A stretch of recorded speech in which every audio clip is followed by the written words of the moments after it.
दोस्तों ये खबर उन छात्रों के लिए है जो ललित नारायण मिथिला विश्वविद्यालय से बीए, बीएससी, बीकॉम के डिग्री पार्ट 1 में एडमिशन लेना चाहते हैं। उन तमाम छात्रों का कमेंट मुझे आ गया कि सर डिग्री पार्ट 1 में एडमिशन कब से शुरू होगी ललित नारायण मिथिला विश्वविद्यालय में, इसे कृपया कर बता दीजिए। क्योंकि हम सभी को पता है कि बिहार बोर्ड ने 12th का रिज़ल्ट बहुत जल्द ही जारी कर दिया है। अब तो सीबीएसई बोर्ड का भी रिज़ल्ट जारी हो गया है, तो अब इतना देर क्यों लग रहा है एडमिशन में। तो इन तमाम चीज़ों के बारे में मैं आप लोगों को जानकारी दूंगा कि अभी तक एडमिशन की प्रक्रिया में विलम्ब क्यों हुई है, कब तक एडमिशन लेने की संभावना है, इसको लेकर यूजीसी ने क्या अपना गाइडलाइन में बताए हैं, वो तमाम जानकारी मैं इस वीडियो में बताने वाला हूँ।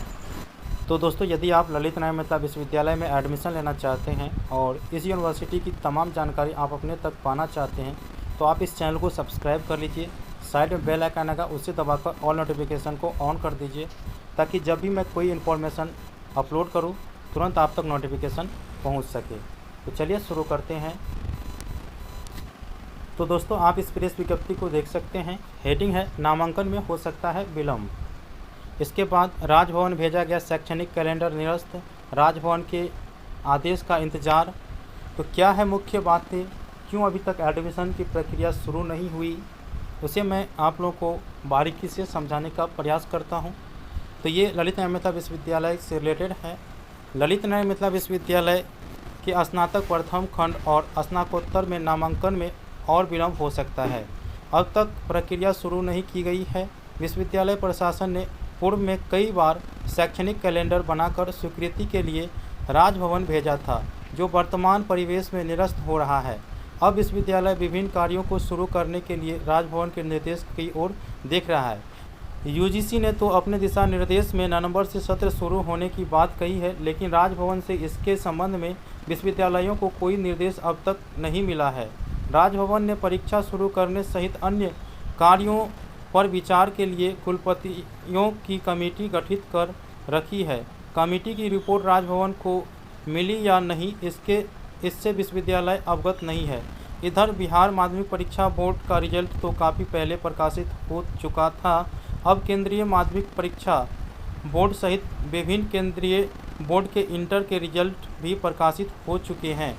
स्वाभाविक रूप से छात्र अगली कक्षा में नामांकन के लिए बेसब्री से इंतजार कर रहे हैं। अगर नामांकन प्रक्रिया शुरू भी की जाती है तो साइबर कैफ़े में आवेदन करने के लिए छात्रों की भीड़ जुटने लगेगी। कोरोना संक्रमण के बढ़ते रफ्तार में यह छात्रों के हित में नहीं होगा।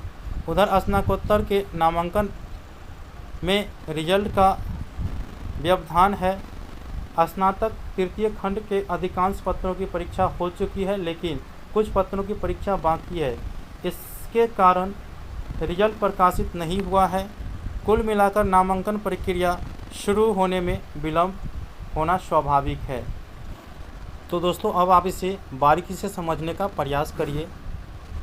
ललित नारायण मिथिला विश्वविद्यालय अभी तक आप सभी का एडमिशन ले लिया होता अगर राजभवन उनके एकेडमिक कैलेंडर को स्वीकृति प्रदान करती। मैंने आप लोगों को पहले ही बताया कि यूनिवर्सिटी की ओर से शैक्षणिक कैलेंडर कई बार भेजा गया स्वीकृति प्रदान के लिए, लेकिन राजभवन उन शैक्षणिक कैलेंडर को निरस्त कर देता है।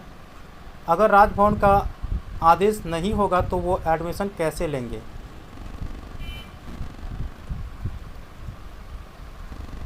अभी तक बिहार बोर्ड और सीबीएसई बोर्ड के रिजल्ट भी जारी कर दिए गए हैं। तो अब सभी छात्र चाहते हैं कि बीए, बीएससी, बीकॉम पार्ट 1 में एडमिशन लेना। वो अपने एडमिशन के लिए बेसब्री से इंतज़ार कर रहे हैं। हम सभी को पता है ललित नारायण मिथिला विश्वविद्यालय में अब जो एडमिशन होता है वो ऑनलाइन होता है और एडमिशन और रजिस्ट्रेशन फॉर्म दोनों एक ही साथ भरे जाते हैं। तो उनका ये भी कहना है कि अगर हम एडमिशन की प्रक्रिया शुरू करेंगे तो इससे साइबर कैफ़े में जब स्टूडेंट ऑनलाइन फॉर्म फिलअप करवाने जाएंगे तो भीड़ लगेंगे और भीड़ लगने से कोरोना संक्रमण का जो खतरा है वो काफ़ी बढ़ने लगेगा। तो इस कारण से भी एडमिशन की प्रक्रिया में विलम्ब हुई है। तो जब तक राजभवन का आदेश नहीं मिलेगा तब तक आप लोगों के एडमिशन की प्रक्रिया शुरू नहीं होगी।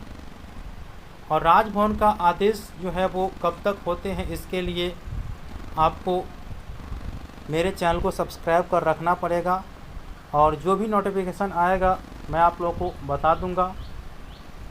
एडमिशन की प्रक्रिया बहुत जल्द शुरू होने वाली है, क्योंकि यूनिवर्सिटी ग्रांट्स कमीशन अर्थात विश्वविद्यालय अनुदान आयोग ने कह दिया है कि छात्रों का जो नया सत्र है वो नवंबर से शुरू कर दिया जाए।